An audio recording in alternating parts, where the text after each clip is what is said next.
Well, it's run by events, so if there's a war or a tsunami, then that's a big event which attracts big attention, and those are the sort of things that, because tsunamis can end in positive coverage to an extent, but I think that that's what mostly gets coverage, something that attracts visual coverage.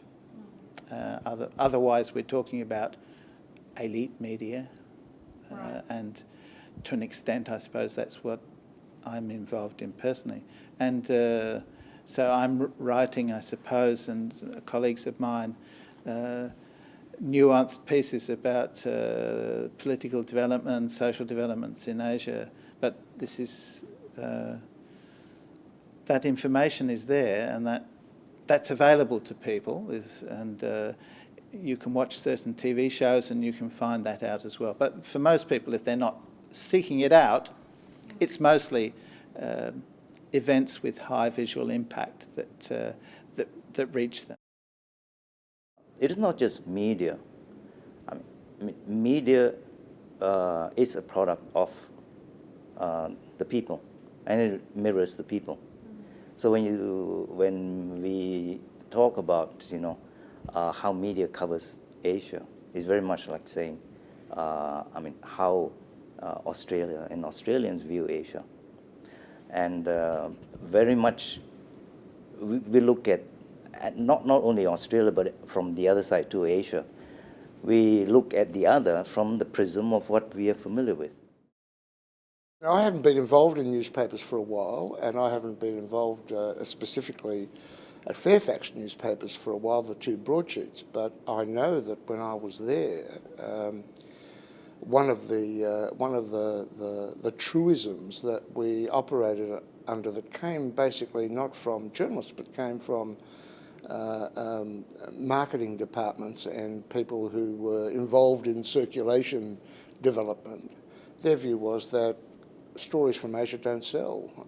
People don't read them. Why do we need to have a correspondent in Tokyo? Why do we need a Southeast Asia correspondent?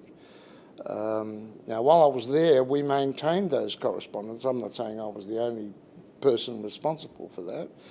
But if you look at Fairfax now, there's no Southeast Asia correspondent. There's no Tokyo correspondent. It's true we have a correspondent now on the subcontinent. But in the main, I think the coverage of Asia in the Fairfax papers, at least, is decreasing, going backwards. I wouldn't be surprised, for instance. I'm not saying I know anything about this, but I wouldn't be surprised, for instance, if sometime they decided, well, Indonesia is not the story it once was. There are not enough events happening in Indonesia. It seems to be settling into being a reasonably stable democracy. We don't need a correspondent there. I wouldn't be surprised if that happened. Well, ideally, I think media has got a role in shaping public opinion. When I say shaping public opinion, I mean by that, in this particular context, an interest in our region. I would have thought the media and especially especially broadsheet newspapers, so-called serious media, has got a role to play in developing that interest rather than just accepting a paradigm that's existed for forever, really.